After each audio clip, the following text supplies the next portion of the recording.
Muy buenas tardes.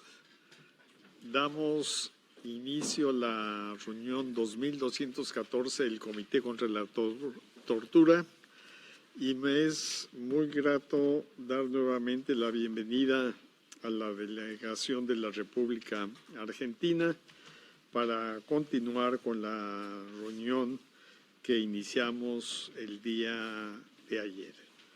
Y en ese marco le ofrezco la palabra al doctor Alberto Baños, subsecretario de Derechos Humanos de la Nación. Tiene usted la palabra. Muchas gracias, señor presidente.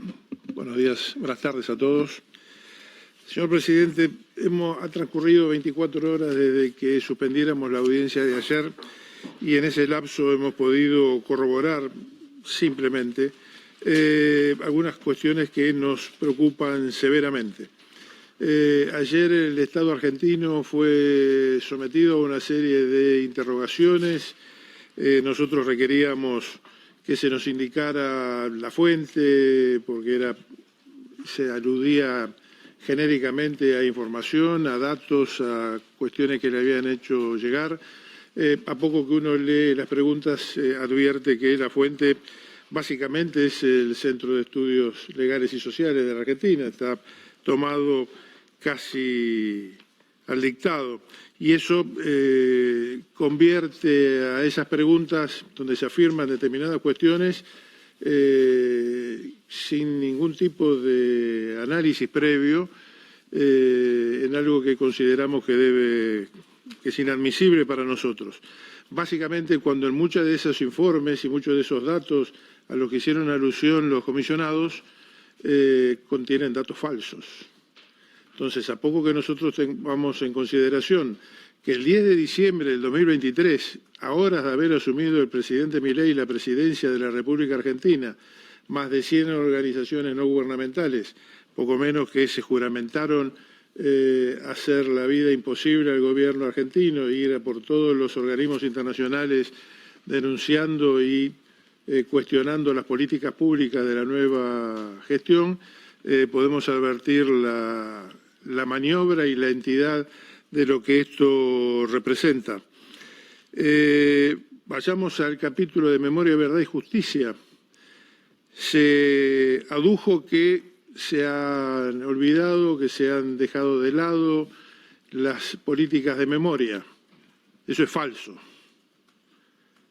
La política de memoria, en los términos de la gestión actual, se están cumpliendo con una memoria amplia, no como pretenden algunos ideólogos del pasado. Se afirma que se han cerrado sitios de memoria. Es falso. Ningún sitio de la memoria ha sido cerrado. Se dice que los sitios de la memoria están abandonados. Es falso. La Subsecretaría de Derechos Humanos está encarando refacciones de varios de los sitios de memoria como no se ha hecho en los últimos 20 años. Se dice que el Archivo Nacional de la Memoria se cerró. Es falso. Nunca se cerró el Archivo Nacional de la Memoria. Se dice que el Museo Sitio ESMA se cerró. Falso. Nunca fue cerrado el Museo Sitio. Se dice que se han abandonado los pagos de las leyes reparatorias. Falso. Pues a continuación les voy a dar los datos de todas las resoluciones, de todas las decisiones administrativas que se tomaron en esos expedientes. Al asumir la gestión había 25.000 expedientes en trámite. Eso significa que durante la anterior gestión, además de otorgar masivamente reparaciones a gente que no reunía los requisitos, había otros miles de expedientes que quedaron sin resolución, con lo cual es una efectiva denegación de justicia. Entonces, las leyes reparatorias siguen su funcionamiento. Se afirma que se ha desmantelado la Secretaría de Derechos Humanos, los organismos. Falso. O sea, la Secretaría de Derechos Humanos se convirtió en una bolsa de trabajo para aquellos organismos ideologizados que invadieron todos los estamentos del Estado para desde allí construir políticas supuestamente públicas, pero que estaban absolutamente dirigidas y enderezadas a ser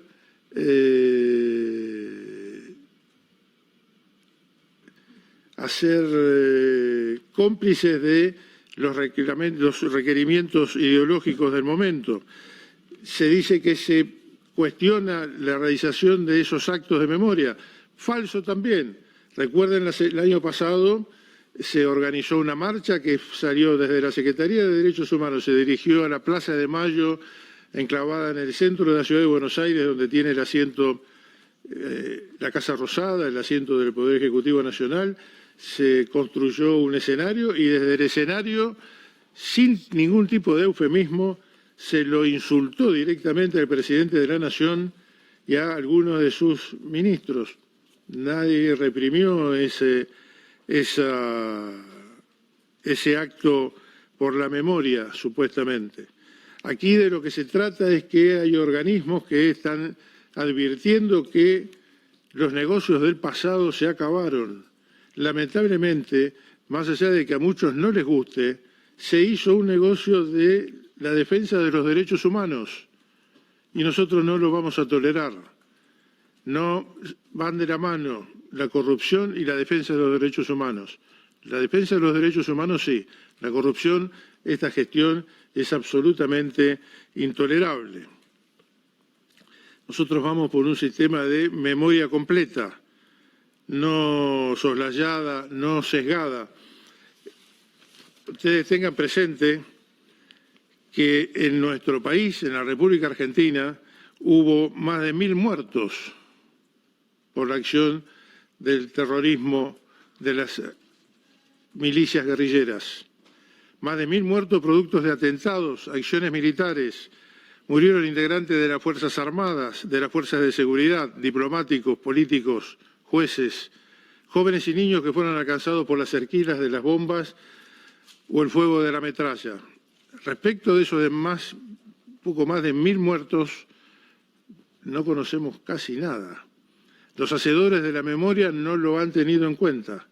Su mirada sesgada y fanatismo ideológico se encargaron de ignorarlos. Para ellos no ha habido memoria, sus deudos no han cobrado leyes reparatorias que compensaran económicamente sus pérdidas, no hay monumentos que los recuerden, no hay juicios que juzguen a sus victimarios. Para ellos no ha habido ni memoria, ni averiguación de la verdad, ni justicia. Propicio la elaboración de una memoria completa que recoja las enseñanzas de convenciones que desde los años 50 establecen que estos crímenes merecen también el calificativo de lesa humanidad y, como lo sostiene la Corte Penal Internacional, son imprescriptibles. Así podremos hablar de sociedades más justas. El tema es lo que no se discute en el frente interno, porque la sociedad ha tomado un camino distinto, tenemos que discutirlo en los frentes internacionales, para así pretender tener a la República Argentina de rodillas dando explicaciones sobre lo que no tiene que dar explicaciones. Así que la memoria no se ha discutido, no se ha abandonado. Hablamos de memoria, hablamos de verdad. La verdad que estos organismos no les interesa, porque una verdad en la que ya adelantan que si uno llegara a cuestionar el famoso número de la cantidad de desaparecidos que hubo durante el periodo de la dictadura militar de 1976-1983, automáticamente cae en el negacionismo. Y todos sabemos, no podemos ser ingenuos, cómo se arribó a ese número, porque además hoy en día quien lo ideó lo reconoce públicamente y lo dice públicamente, y hay un montón de reportajes que en los medios, en las redes sociales están guardados, donde confiesa por qué se hizo y con qué intención se hizo. Entonces, a partir de que ese número no puede ser negado porque entramos en el negacionismo, la verdad no les interesa. No les interesa en absoluto. El tema es cuestionar a la República Argentina. Entonces, ¿cómo vamos a creer en esos organismos que cuestionan, que defienden datos falsos, sabidamente falsos? Todo lo demás todos estos datos que yo les pueda compartir con ustedes, tampoco les interesa. Cualquiera sea el dato que yo comparta con ustedes, no les va a importar, porque siempre va a haber un motivo para el cuestionamiento. Nosotros no viajamos 12.000 kilómetros desde Buenos Aires hasta aquí para venir a ustedes con mentiras y no responder lo que se nos pregunta. Estamos abiertos a toda la cuestión. Lo que no podemos dejar pasar es la afirmación como cierto de datos falsos.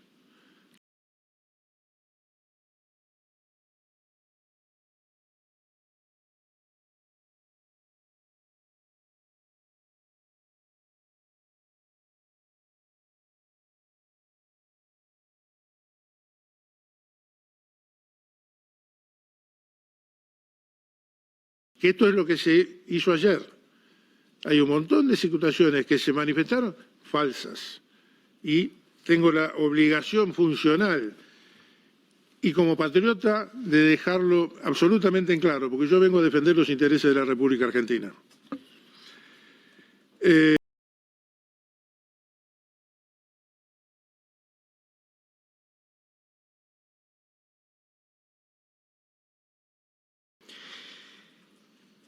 En ningún caso el protocolo autoriza el uso indiscriminado de la fuerza. Lo desmentimos y lo negamos. Por el contrario, establece pautas claras, graduales y sujetas a supervisión judicial, en línea con los principios básicos de las Naciones Unidas sobre el empleo de fuerza y de armas de fuego por los funcionarios encargados de hacer cumplir la ley, el artículo 5. Y tengo que aclarar que estos procedimientos, las fuerzas de seguridad siempre usan armamento no letal.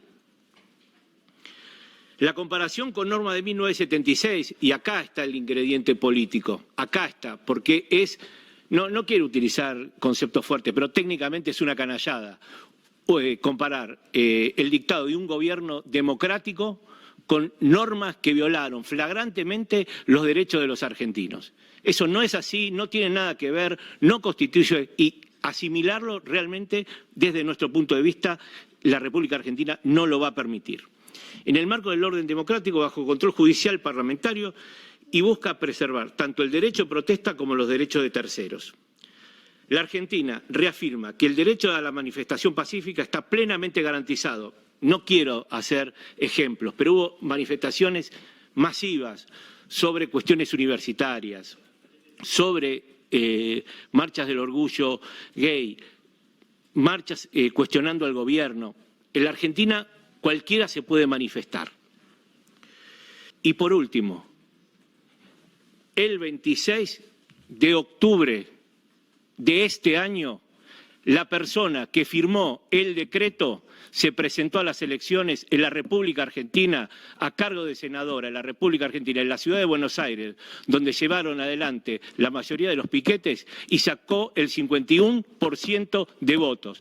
Un apoyo popular que ninguna agrupación política ha tenido en la ciudad autónoma de Buenos Aires. Justicia y pueblo. Puede haber gente que no le guste, es el debate democrático, lo aceptamos y defendemos las posiciones de la República Argentina con esta pasión, porque queremos vivir en una sociedad más tranquila, donde todos puedan desarrollar los derechos conservados por la Constitución. Señores, el personal policial trabaja de policía. Ningún policía en la República Argentina en 2025 quiere agredir o lastimar a nadie. Las personas, los policías, los agentes del servicio penitenciario, los agentes de la Gendarmería Nacional quieren cumplir su misión y volver a casa tranquilos. No hay ni instrucciones, ni hay un espíritu maligno que los guíe para dañar personas. Además, toda intervención es documentada. Otra cuestión que se dijo acá, todos los operativos, muchas de la prueba colectada en las causas judiciales es fruto del desarrollo que hacen las fuerzas de grabar los operativos. Todos los operativos se graban, se puede presenciar en vivo o en cualquier manifestación cómo hay personal de la policía grabando esas manifestaciones y sujeto a control administrativo y judicial. Sobre privación de la libertad. El Estado argentino reafirma que toda privación de la libertad requiere orden judicial o flagrancia debidamente acreditada, conforme a los artículos 18 y 19 de la Constitución Nacional y de los tratados internacionales de derechos humanos, con jerarquía constitucional. Toda detención en la Argentina debe tener fundamento legal y registro inmediato. No existen delitos de estatus ni figuras vagas que habiliten privaciones arbitrarias. Cualquier irregularidad se investiga de inmediato y las fuerzas reciben formación continua en estándares internacionales de derechos humanos. También se inauguró la cárcel de Benjamín Paz en Tucumán con 2.000 plazas y se están realizando construcciones penitenciarias en la provincia de Santa Fe y en la provincia de Salta, para dar algunos ejemplos. Estas construcciones respetan la normativa internacional y nacional sobre construcción de cárceles. Este gobierno no ha resignado espacios destinados a la reinserción social para colocar camas. No quitamos lugares de talleres de trabajo, no quitamos gimnasios, no reasignamos espacios productivos para la reinserción social, sino que respetamos esos espacios porque creemos que la alternativa que tiene el Estado es reinsertar a esa gente, porque la reinserción social es lo que garantiza la paz en nuestro territorio. En síntesis, el Gobierno reconoce el problema, lo enfrenta con transparencia y cooperación internacional y reafirma su compromiso de que ninguna persona privada de la libertad esté sometida a condiciones contrarias a la dignidad humana. Es un trabajo que tenemos que hacer, es un trabajo que hacemos con pasión, con la misma pasión que ponemos para defender a la Argentina. Día a día lo llevamos adelante en nuestra gestión. Queremos tener mejores cárceles, cárceles más limpias, más trabajo para los internos, queremos darle más educación a los internos, que después seguramente vamos a detenernos un poco en ese punto. Ese es el compromiso que tenemos. Es dable destacar que una vez alojados en el servicio penitenciario, los internos son asistidos y estas prácticas se generalizan en el interior del país, también quiero decirlo. Los internos son asistidos en forma permanente por los profesionales de los distintos servicios médicos de los establecimientos penitenciarios del país, lo que cuentan con laboratorios de análisis clínicos dependientes del laboratorio central, atención médica por parte de los profesionales especialistas de distintas ramas médicas. El servicio penitenciario cuenta con médicos clínicos, cardiólogos, neurólogos, dermatólogos, oftalmólogos, infectólogos, ginecólogos, pediatras, como dijimos ayer, como el área de salud mental. Vuelvo a repetir, tenemos un área específica de salud mental y un área de salud mental y un programa de salud mental que no depende del Servicio Penitenciario Federal, que depende directamente de la Subsecretaría de Asuntos Penitenciarios, que es ejemplo regional, que es el programa Prisma, que atiende a problemas de salud mental, sobre todo con cuestiones de suicidios. Respecto, también hay un área de odontología. La institución cuenta con profesionales odontológicos y también servicio de prótesis, es decir, no solamente se atiende, sino que se hace una atención integral de los detenidos. Todos ellos al servicio de los privados de libertad. Quiero hacer referencia a que tenemos programas de atención primaria de la salud intramuros, es brindada por el equipo interdisciplinario de salud dentro de las unidades penitenciarias en base a criterios de la APS, incluye consultas médicas generales, detección de patologías agudas y crónicas y seguimiento. Se realiza una primera entrevista de salud al ingreso que abarca el estado general, antecedentes clínicos y de salud mental. Vacunación, odontología, entre otras. Se orienta a los privados de la libertad sobre la promoción de hábitos saludables y el acceso a la salud en el contexto de privación de la libertad. También se deriva a centros de mayor complejidad. Cuando los casos superan la capacidad de abordaje en el establecimiento penitenciario, se gestionan derivaciones a hospitales de mediana o alta complejidad, en coordinación con los sistemas de salud provinciales o nacionales, según corresponda. Estas derivaciones se proponen, por una parte, la pronta y efectiva resolución de la situación de urgencia y, por otra, el abordaje y o diagnóstico de aquellas patologías que requieren estudios o tratamientos especializados. Estas derivaciones se realizan bajo custodia y cumplimiento con los protocolos de seguridad y bioética. Profundizamos lo que un poco pedían, la relación con los servicios públicos de salud, que no sea solamente atención penitenciaria. Desde el año 2022 se viene desarrollando la asistencia médica mediante telemedicina a través de la coordinación de derivaciones de interconsultas, conforme a lo dispuesto por el Boletín Público 791, con asiento en la Dirección de Sanidad. Frente a la disminución de especialistas, como veníamos diciendo, en todos los ámbitos del área de salud y que también afecta a esta institución, se trata de optimizar los recursos sanitarios, centralizando las demandas mediante este sistema a modo de abarcar los requerimientos de la población penal. En conjunto con el Ministerio de Salud, desde la Dirección de Sanidad, se lleva a cabo el programa de prevención de VIH-Sida y de enfermedades de transmisión sexual, destinada a reducir la incidencia del VIH-Sida y las ETS, a fin de mejorar la calidad de vida de las personas privadas de la libertad que padecen algunas enfermedades. La División de Droguería Central se ocupa del control de la distribución de los medicamentos antirretrovirales a las personas alojadas en el Servicio Penitenciario Federal que conviven con esa enfermedad. Es decir, se garantiza el pleno derecho a la salud.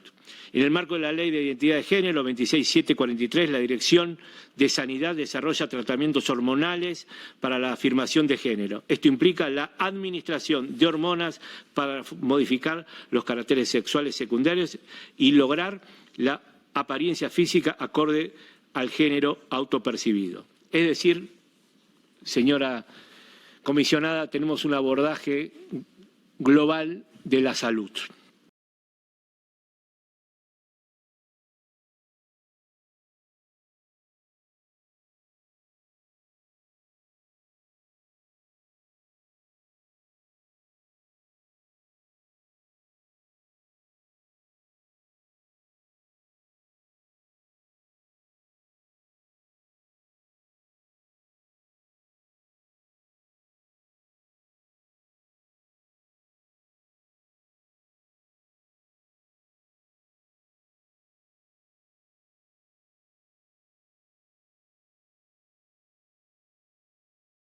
Ya pasamos la hora y media que se le concede a la delegación. Podrá responder posteriormente a las intervenciones. Ofrezco la palabra al primer relator. Tiene la palabra Jorge Contese. Muchas gracias, presidente. Gracias a la delegación por la apasionada presentación para poder avanzar en este diálogo. Antes de hacerme cargo de algunos de los temas que creo que son importantes de profundizar para poder, como digo, avanzar en la consideración del informe de Argentina, me parece relevante señalar. Doctor Baños comenzó señalando su intervención que nosotros estamos ocupando datos falsos. Usted dijo ayer que no se compadecen con la realidad. Incluso habló hoy de una maniobra. Yo le quiero asegurar, doctor, y a toda la delegación, que este es un comité independiente de expertos nombrados por los estados, elegidos por los estados. Hacemos el mejor esfuerzo con la información que disponemos de entrar en diálogo con las delegaciones que se presentan, como ustedes lo hacen esta tarde.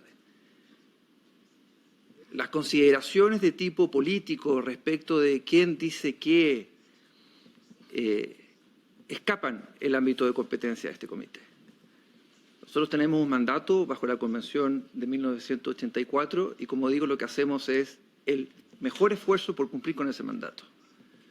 No nos ponemos a disposición de maniobras, ni pretendemos utilizar información falsa, ni ciertamente queremos atacar a un país. Como dicen acá, estamos defendiendo a Argentina. No estamos atacando a Argentina. Estamos simplemente haciendo nuestro trabajo que los estados nos encomiendan, que es examinar periódicamente la manera como un estado cumple con sus obligaciones internacionales.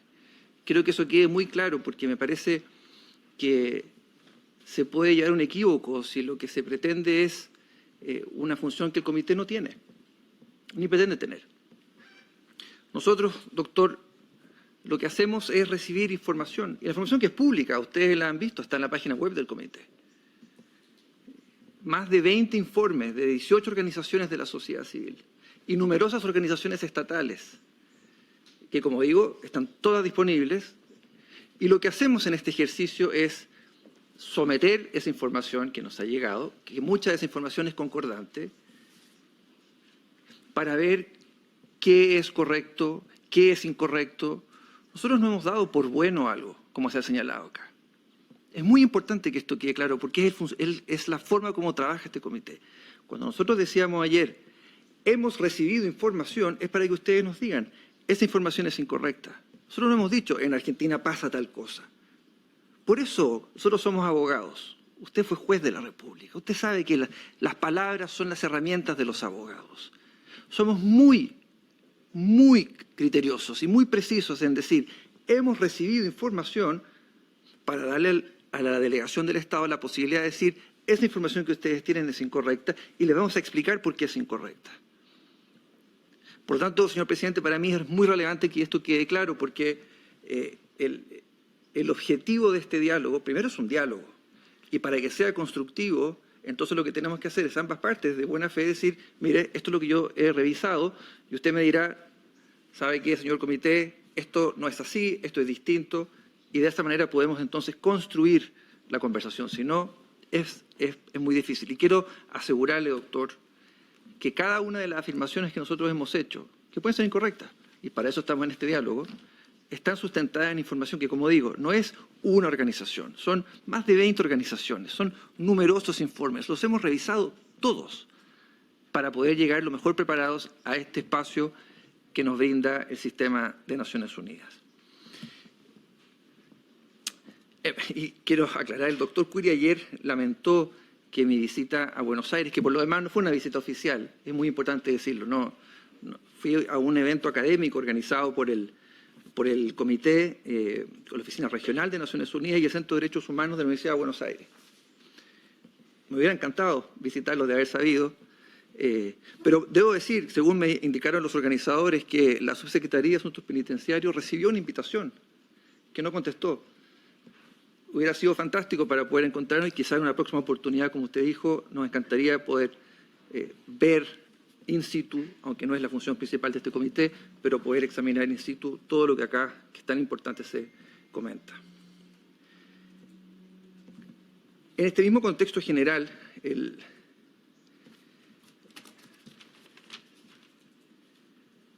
doctor Baños dijo, comillas, se cuestiona el paso de la Secretaría de Derechos Humanos a la Subsecretaría. Yo no cuestioné eso, yo pregunté, es distinto. Y pregunto, y para eso apreciamos el espacio de información que ustedes nos dicen, que esto sigue funcionando prácticamente igual y que lo que, según anoté, tuvo que ver con optimizar recursos. Si entiendo bien, en este cambio se habría despedido aproximadamente la mitad del personal de la Secretaría. Y por favor, ustedes nos dirán si es que esto es incorrecto. La información que nosotros tenemos es que cuando se envió el presupuesto 2025, el presupuesto para los sitios de memoria era 0. Nuevamente, si esto no es así, ustedes nos harán saber, por supuesto. Algo que me quedó pendiente de ayer, y quisiera también escuchar la opinión de la delegación, es respecto del artículo 5 de la Convención, que tiene que ver con la justicia universal. El doctor Baños citó a la Corte Penal Internacional. Argentina tiene una tradición de cooperación con la Corte, uno de los estados clave en la formación, en la elaboración del Estatuto de Roma y un líder, diría yo, en América Latina respecto a este tema. Y me parece relevante cuando le escuchaba al doctor Curi señalar las tradiciones, ¿no? Que no hay una tradición de impunidad, que la tortura se castiga en Argentina, no solo este gobierno, que eso es importante también. Nosotros estamos revisando el informe de Argentina como Estado, no una administración, ¿no? Y por eso es muy relevante cuando ustedes dicen, ni antes, ni ahora, ni en el futuro, esperemos, hay impunidad respecto a la tortura. Ya hablaremos sobre eso, pero ¿por qué traigo esto a colación? Porque la idea de una tradición a mí me parece especialmente relevante porque Argentina ha tenido siempre una tradición de apoyo a los mecanismos multilaterales, a la Corte Penal Internacional. Por eso valoré cuando usted la citó, doctor. Pero ayer, tan solo el día de ayer, en la Asamblea General de Naciones Unidas, Argentina votó en contra del informe anual de la Corte Penal Internacional. Y el comité quisiera saber qué cambió. ¿Por qué esa postura que pareciera ser de no apoyo a un mecanismo tan importante como la Corte Penal Internacional, que por lo demás hoy día está desafiada con países que sancionan a sus integrantes? Y uno esperaría que países como Argentina, que como digo han liderado estos procesos, ojalá también se hicieran presentes en esto. Entonces, si pudiera informar al comité qué es lo que ha hecho que vote en contra del informe anual de la Corte Penal Internacional, agradeceremos, dada la disposición del artículo 5 de la Convención.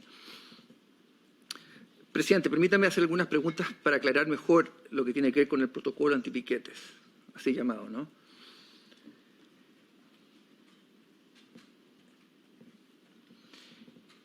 Lo primero es que, entiendo, el doctor Curi dijo de manera muy clara que no tiene por finalidad restringir los derechos fundamentales, ¿no? Si entiendo bien, ¿eso fue lo que dijo? Claro, y eso es relevante en un examen de proporcionalidad, ¿no? Usted como abogado penalista lo va a saber mejor que yo. Pero cuando uno examina la calidad de una norma como esta, no se agota en la finalidad, ¿no? Uno tiene que revisar la adecuación, la necesidad y, por último, la proporcionalidad en sentido estricto, ¿no? Este es el principio de proporcionalidad que uno utiliza regularmente en el ámbito jurídico para determinar si una norma es una buena norma o no. Por lo tanto, y el comité piensa cuál es, digamos, no hay intención acá nosotros de determinar cuál es la intención del protocolo. Además, la finalidad cuando usted dice una persona que quiere llevar a su hijo al colegio o a una persona que está enferma, por supuesto que tiene derecho a poder llevar a su hijo al colegio o a una persona que está enferma. Desde el punto de vista de la finalidad, no hay nada que decir. Es la obligación de un Estado de Derecho cautelar el orden público, ¿no? La pregunta es si los mecanismos que se utilizan son mecanismos que sean necesarios, habiendo sido adecuados y proporcionales. Y lo que hace el comité es preguntar por qué. Porque información, de nuevo, de muchas organizaciones, incluso información que yo recuerdo haber visto estando en mi oficina, antes de que se me asignara la relatoría argentina, respecto de lo que fueron hechos, a mi juicio, entonces y hoy, después de analizar la documentación, muy graves de afectación a los derechos fundamentales de personas que participaban en marchas. O sea, las fotos están. Las agresiones, las lesiones oculares, no me parece haber escuchado, quizás sí, y si usted lo dijo, le pido disculpas por no haber captado eso, pero las lesiones que se documentaron, que se informan, pero además uno los vio en la prensa públicamente, parecieran indicar un uso, digámoslo así, no apegado a la legalidad respecto de un protocolo cuya finalidad uno puede ciertamente no cuestionar, pero que ciertamente en la aplicación hay razones para preocuparse. Ayer el doctor Curi señaló que el protocolo, o el doctor Goldman, puede que me esté confundiendo, creo que fue el doctor Goldman, que el protocolo no se aplicaba en forma absoluta, dijo eso.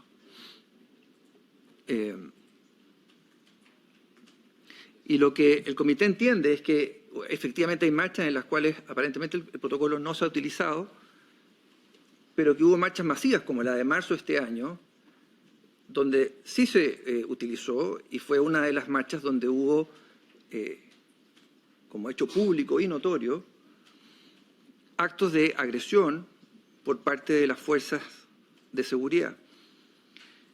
En estas marchas donde fueron detenidas unas 114 personas a las que ya me voy a referir. Lo que es relevante acá, y que quisiéramos preguntarle a la delegación, ¿cómo se determina que una manifestación es masiva? Es decir, ¿cuándo ustedes deciden que el protocolo se va a aplicar y cuándo deciden que el protocolo no se va a aplicar? Depende de la cantidad de personas, cómo contabilizan a las personas, y más relevante es cómo garantizan que no hay arbitrariedad en esa calificación, ¿no? Dado que lo que estamos hablando, y como ustedes mismos han dicho, se trata del ejercicio de derechos fundamentales. La pregunta clave, entonces, ¿cómo se garantiza que no se derive, al utilizar este criterio, en restricciones digámoslo así, al contenido de las manifestaciones, ¿no? No vaya a ser cosa que el gobierno, un gobierno democrático, diga ciertas manifestaciones están permitidas, otras manifestaciones podemos quizás permitirlas, pero las vamos a limitar por otras vías. Esa es la pregunta principal.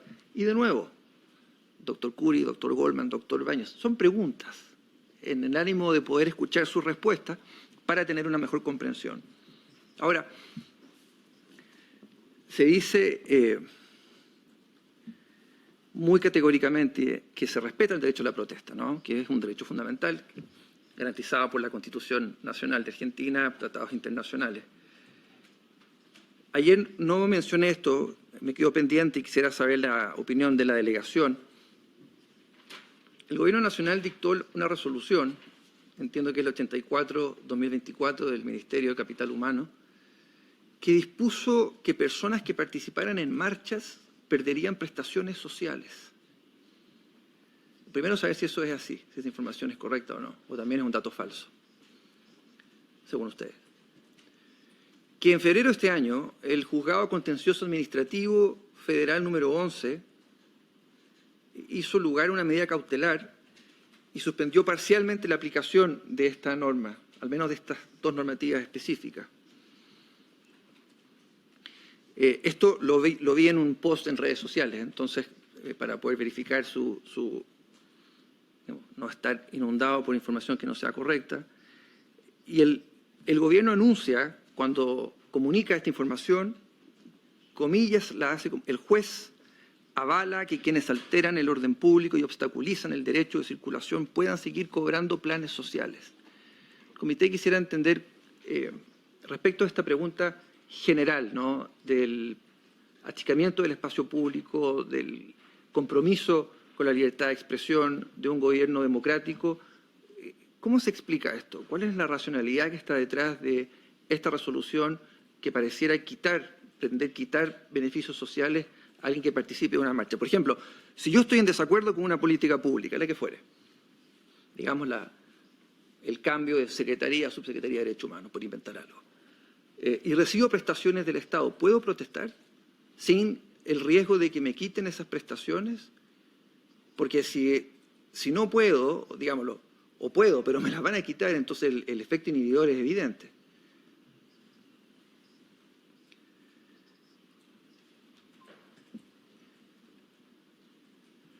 Sobre el protocolo de armas no letales, agradecemos la información que se entrega para entender mejor cómo opera.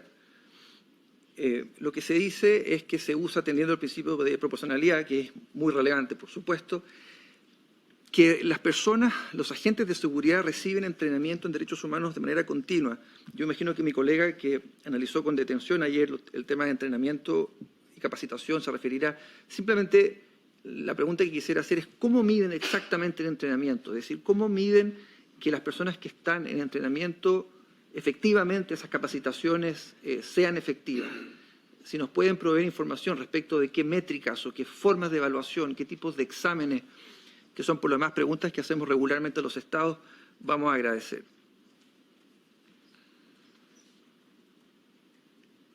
Como todos los operativos se graban, según explicaron, y que mucha evidencia viene de ahí, si pudieran informarnos respecto de casos en los que han detectado excesos, digamos, viendo esas grabaciones o revisando o por alguna denuncia o eventualmente de oficio, ¿cuántos casos? ¿Cuáles han sido las investigaciones que se han desplegado y cuáles son los resultados o el estado en que están esas investigaciones? Tratar de apurarme porque son muchos los temas y quiero dejar espacio para, como digo, a un diálogo y las preguntas de mis colegas. Respecto a independencia judicial, algo que es relevante, ayer el doctor Baños cuestionó que yo trajera el caso de la Corte Suprema y la independencia judicial. Por supuesto que eso no es un tema de la convención nuestra, es propio del Pacto Internacional de Derechos Civiles y Políticos. La razón por la que me llamó la atención ese caso tiene que ver con el uso de los decretos. Dado que buena parte de estas medidas están contenidas en resoluciones del Ejecutivo, y usted quizás no, yo esperaría que concordara conmigo que no es común que jueces del tribunal más alto sean designados por vía de decreto, algo que en general en las democracias constitucionales no suele verse. Especialmente que en Argentina el procedimiento es uno que está arreglado y que, si entiendo bien, requiere la intervención del Senado con un quórum altísimo de dos terceras partes. Una cosa importante, nosotros no hemos cuestionado que esto sea una facultad que está en la Constitución, ¿no? La posibilidad en este caso de nombrar a personas en comisión, entiendo que se llama, ¿no? No tiene que ver con eso. Nadie ha dicho que acá se actuó en contra de la Constitución. Es simplemente, digamos, es más complejo, es más sofisticado. Es, dado que está en la Constitución, ¿cómo es que se aseguran que esto no lesione, en este caso, la independencia judicial? Por una razón muy sencilla. Si se nombra a un juez de manera transitoria, entonces las posibilidades del poder político, sea quien sea, a nosotros no nos interesa, créame, no nos importa quién está gobernando en algún momento. Simplemente, desde el punto de vista de la racionalidad de una norma, si el poder político tiene la facultad de nombrar a un juez de la Corte Suprema transitoriamente, es dable pensar, es razonable pensar que ese juez pueda condicionar o modular su ejercicio a ese poder político, y eso es evidentemente una afectación a la independencia judicial. Ese era el sentido de la pregunta. No si existe o no la atribución en la Constitución. Agradezco la información respecto del juez Sarmiento Mendoza. Entiendo que los casos, los que nombró, ya no recuerdo, perdón, si fue el doctor Goldman o Curi, son sensibles. Todavía tengo preguntas si acaso tiene que ver con buena conducta, dada la garantía de estabilidad que se le debe asegurar a cualquier magistrado, ¿no? Independiente del contenido de sus resoluciones. Ahora, no se refirieron al caso que también mencioné ayer. Como digo, agradezco que se hayan referido al caso del juez Sarmiento, perdón, pero no se refirieron al caso de la jueza Andrade, que también hablé ayer. El doctor Curi dijo ayer dijo, textual, que no existen delitos de estatus o figuras vagas que permitan detenciones arbitrarias, ¿no? ¿Hoy? Bueno, comprenderá que la información que nosotros tenemos acá, doctor, y de nuevo, las fuentes son múltiples y variadas, es que estas personas son detenidas en manifestaciones en las que normalmente el delito que se imputa es el de atentado a la autoridad y resistencia, tipificado en el artículo 239, entiendo, del Código Penal. De hecho, las 114 personas que fueron detenidas y posteriormente liberadas por la jueza Andrade, si entiendo bien, lo fueron bajo esa figura. Para citar fuentes, ¿no? La Comisión Provincial de la Memoria, en su página web, señala que las fuerzas de seguridad detuvieron arbitrariamente a manifestantes y que en la mayoría de las detenciones se imputaron delitos como atentado y resistencia a la autoridad o daños, figuras delictivas que por la escala penal que contempla implica la rápida liberación de las personas detenidas. Un par de minutos más, presidente, termino, aunque puede que queden temas pendientes. Ya lo dije recién, pero respecto al tema de violencia institucional, va a ser muy importante para nosotros poder contar con información, dado la afirmación que hizo el doctor Curi respecto de no hay tolerancia a la tortura y los casos que se nombraban en que hubo condenas, ¿verdad? O que hay impulsos judiciales para poder perseguir las responsabilidades, saber exactamente cuáles son esas actuaciones judiciales, usted nombró algunas, y sobre todo cuáles son los sumarios administrativos para poder tener esa información. Ahora, entiendo que respecto a estos casos judiciales que llegan a sentencia, en varios de estos son abogados del Servicio Penitenciario Federal quienes asumen las defensas.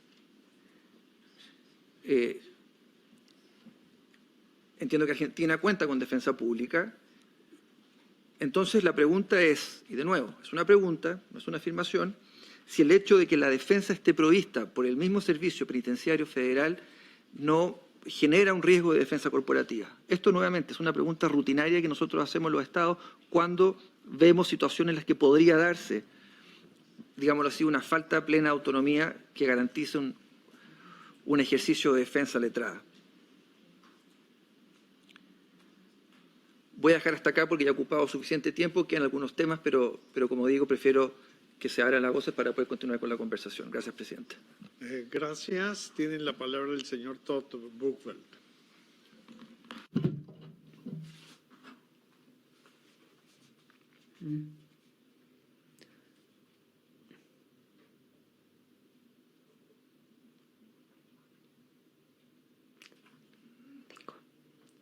Señor Buchwald, cabina 5, canal 5 para el español.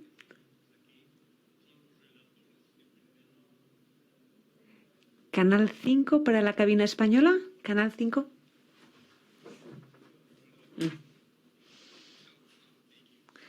Muchísimas gracias a la delegación. Hay algunas preguntas que no transmití ayer, pero que quería hoy abordar rápidamente esta tarde. Quería decir que nosotros no hemos atacado ni al presidente ni al gobierno. Queríamos que esto quedara muy claro. Entendemos que todos los gobiernos tienen que mantener la seguridad. Yo he estado 30 años trabajando para el gobierno y es algo que tenemos presente día tras día, que el gobierno tiene que velar por la seguridad del país. Pero también están los derechos humanos y son importantes. ¿Está de acuerdo? Usted lo ha dicho varias veces también hoy, lo ha recordado usted. Y los gobiernos tienen que capear las dos cosas. Y en nuestras preguntas tenemos que preguntar por la situación carcelaria. Usted hoy nos ha dicho, sé que tenemos un problema y nos ha dado usted información al respecto. Habla usted de los protocolos para realizar inspecciones y usted mismo dijo que hay debate dentro de la sociedad argentina. Les preguntamos por lo que está en juego. Preguntamos por la salud en las cárceles. Es algo que a nosotros nos preocupa. Preguntamos ayer por ello. Es una pregunta normal desde nuestro comité. Dijo usted que era importante examinar de cerca las cuestiones de salud, no solamente en las cárceles, sino en la sociedad en general. Y no podría yo estar más de acuerdo. Nosotros, de hecho, les instamos a que se planteen justamente la importancia de que haya un servicio médico independiente del servicio de prisiones. Alguien que venga del Servicio General de Salud. Hablaron también de la importancia de las normas, de los protocolos internacionales. Nosotros preguntamos por ello. Hablamos hoy de la resolución ante piquetes y nos dicen ustedes, nosotros damos formación para que la policía sepa qué tiene y qué no tiene que hacer. Preguntamos por la formación. ¿Quién modela el contenido de la formación? ¿Se rigen por las normas internacionales? Son preguntas habituales en nuestro comité y creo que así deberían ustedes verlas. Y ahora me gustaría hacer algunas preguntas adicionales que no abordamos ayer. En primer lugar, referirme a los niños y a los adolescentes en el sistema de justicia. Estas inquietudes que yo tengo unas cuantas, que proceden también de lo que dijo el CRC. Creo que se sometieron a examen en el CRC el año pasado o hace un par de años. Estas inquietudes tenían que ver, por ejemplo, con las propuestas de legislación para rebajar la edad de responsabilidad penal. Se pensó en 13 años, luego fueron 14, el elevado número de niños en los centros de detención, a menudo lejos de sus hogares, las malas condiciones materiales. Tenemos toda la lista, están en el párrafo 51 de las observaciones finales del Comité sobre los Derechos del Niño, el CRC. Hay mucha información ahí. Nosotros agradeceríamos toda información que puedan compartir con nosotros sobre las medidas que han adoptado para corregir la situación. Si nos dicen que no hay un problema y que no hay nada que hacer, díganoslo, pero si consideran que hay un problema, nos gustaría saber qué respuesta han dado a las observaciones finales del CRC. También nos han llevado preocupaciones sobre las denominadas comunidades terapéuticas en Buenos Aires por abuso de sustancias, como que la gente ha sido aislada de forma involuntaria sin que hubiera un control o supervisión judicial, que en esos lugares han sido víctimas de violencia sexual y física. También preocupación de que no tienen acceso a psicólogos ni psiquiatras y, sobre todo, lo más importante, que no hay una supervisión apropiada. Agradeceríamos cualquier tipo de información sobre estas comunidades comunidades y sobre todo lo que se refiere a una posible supervisión. Sería muy útil y lo acogeríamos con agrado. También tenía una pregunta sobre el registro nacional para abarcar a las personas privadas de libertad en las jurisdicciones federales y provinciales, que abarque a policía, prisiones, instalaciones de las fuerzas de la seguridad. No hemos cesado en este comité de resaltar la necesidad de ello y se incluye también en el párrafo 16D de nuestras últimas observaciones finales. Y también el Subcomité de Prevención de la Tortura, en su informe de hace un par de años, resaltó que es necesario garantizar que este registro esté vivo, entre comillas, es decir, que no cese de actualizarse. Esa sería la recomendación y agradeceríamos, por tanto, conocer qué medidas han asumido para poner en marcha y mantener un único registro nacional que van actualizando de forma periódica y que esté disponible esa información, hacer lo necesario para ello. Después, tenía también una pregunta que viene del informe, creo, del gobierno anterior, pero queríamos saber cómo calculan el cupo carcelario. Si hablan del 7%, lo que fuera, en cuanto a la tasa de ocupación, ese cupo carcelario. Es técnico, pero quiero ir directo al grano. En nuestras observaciones finales anteriores ya mostramos la preocupación en cuanto a este cupo carcelario que se calculaba basándose entre 2 y 3,4 metros cuadrados por celda. Y he aquí mi pregunta. Cuando ahora nos presentan sus datos y sus estadísticas para ver si están en sobrepoblación o no, ¿con qué metodología lo hacen? ¿Cómo calculan ese cupo carcelario?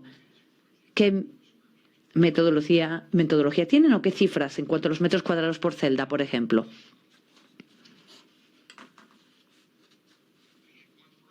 Y tenía una pregunta más en cuanto a algo que dijo ayer que de verdad me intrigó. Creo. Bueno, dijo muchas cosas importantes. Hizo hincapié en lo que es el compromiso del Gobierno con la Convención de Lucha contra la Tortura y su voluntad de cooperar de forma activa con nosotros, con el Comité. Y también se dijo, y lo cito ayer, un diálogo genuino y constructivo significa. Puede que se me haya perdido algo por la interpretación, la traducción. Me disculpo por adelantado, pero un diálogo constructivo y genuino significa que tenemos que superar la rigidez burocrática y que en el corazón tienen que estar los resultados concretos y comprobables antes de o por encima de centrarnos solo en una formalidad de procedimiento. Veo lo importante que está ahí, pero ¿a qué se refieren en la práctica? ¿Están sugiriendo qué creen que debería hacer quizás de otra forma este comité? Por ejemplo, que debemos superar la rigidez burocrática y trabajar para tener un resultado que sea comprobable, en vez de fijarnos solo en la formalidad de procedimiento. ¿Tendrían ejemplos tangibles capaz que podríamos modificar en cuanto a lo que dicen para que nuestro diálogo sea de verdad más genuino y constructivo sobre la formalidad de procedimiento? Que no sé si harían falta unas salvaguardas de debido proceso, no sé si deberíamos a lo mejor quitar o hacerlo necesario a lo mejor en cuanto a esas cuestiones de procedimiento. Y no estoy criticando, no estoy criticando esa declaración. Quiero de verdad, genuinamente, entender de dónde venía esa idea, a qué se refieren. Si pudieran darnos más detalles, creo que podría ayudar. Esto es todo por ahora. Gracias, presidente. Muchas gracias. Le ofrezco la palabra al señor Iscán.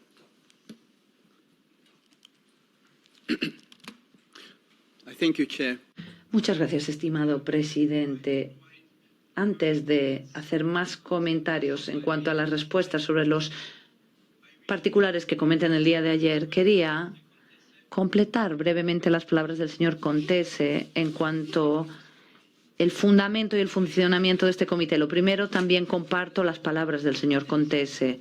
Y lo siguiente, quiero añadir que el comité utiliza un lenguaje con cautela, ejerce siempre la cautela a la hora de referirse a información que viene de fuentes externas y además para nosotros la información la clasificamos siempre como se nos informa o supuestos Supuestamente siempre brindamos la posibilidad a la delegación del Estado parte que aporte su versión sobre información supuesta o que nos ha podido llegar para que quede todo claro. Y para nosotros tiene la mayor de las importancias ser muy cautelosos en el lenguaje que escogemos para lo que decimos y cómo se califica. Confío en que esto permita entender mejor el funcionamiento de nuestro comité. Y después, en cuanto a los puntos mencionados en el día de ayer, he escuchado las respuestas y comentarios de la estimada delegación y creo que es necesario que esto conste con claridad y no haya dudas. No dije que el Museo del ESMA o que el sitio de la memoria fueron cerrados. No, he comprobado mis notas. Yo no dije eso, no fue eso. Sino más bien que es desde febrero del 2024 se reducían los días de visitas 2 a 2, incluido el domingo, debido a distintos motivos. Y lo he comprobado. Lo que dije es que el Archivo Nacional de la Memoria y el sitio del Museo ESMA, ambos se han enfrentado a cortes presupuestarios que pueden afectar en lo que a su capacidad de preservar el registro histórico se refiere. Lo que se cerró fue el equipo de encuestas y análisis de los archivos de las Fuerzas Armadas creado en marzo de 2010 con la resolución 308/2010. Este equipo se encargaba de tomar información clave de los archivos y aportaba también documentación que permitía revelar los cambios estructurales de comando y del sistema de represión y también identificar a personal militar que había podido estar implicado en actuaciones ilegales. El Ministerio de Defensa concluyó las labores de este equipo con una resolución ministerial 680/2024 y lo describió como un grupo de persecución y de macartismo, cuestionando su legalidad y argumentando que tenía una naturaleza parajudicial. Estoy deseoso de escuchar más de sus comentarios sobre estas preguntas y comentarios que yo realicé y la delegación dispone de una ocasión para aportar su versión en cuanto a estos hechos. Muchas gracias. Muchas gracias. Señor Liu. Thank you, Chair.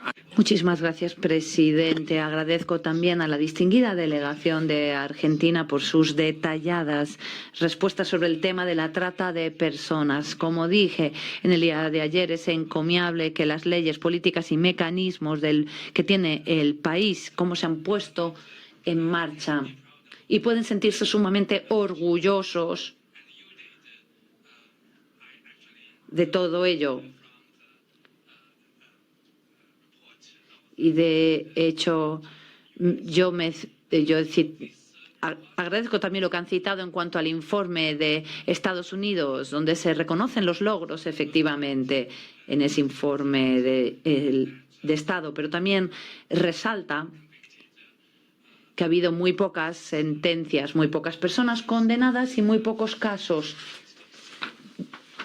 Agradeceríamos o creemos que las estadísticas demuestran muchas cuestiones. Se trata también a lo mejor de saber si hay suficiente perspectiva de género o si la definición de la ley luego se lleva de verdad en la práctica, en la vida diaria, en lo que a posible explotación económica o sexual se refiere, por ejemplo. Dicho esto, mis preguntas se referían, como digo, también al informe del Estado en cuanto a la determinación de los esfuerzos de lucha contra la trata en el estudio de caso de Argentina que ha publicado el Instituto Británico de Derecho Internacional y Comparativo en junio del 2022. Yo me refería a ese informe de estudios de casos específicamente Y como digo, este informe está disponible en línea, es público. Mis preguntas incluían el hecho de que Argentina no enjuicia a las empresas o entidades jurídicas. Entonces, capaz que exista margen de mejora, de posibilidad de mejorar esa legislación con respecto, por ejemplo, a estas entidades y empresas si han estado conectadas con algún delito de trata. Cabe también señalar que surge un interrogante sobre la adopción de la ley. La recomendación sería que la ley debería considerar una posible adopción ilegal y la forma concreta de la trata. Pero esto no es algo que señalo específicamente para ustedes y la Argentina, sino que es algo que es válido para muchos países. Es meramente una recomendación del mundo académico. Pero, como digo, es encomiable de forma general todo lo que se ha progresado, pero, como siempre, se agradecen los esfuerzos en curso. Muchas gracias.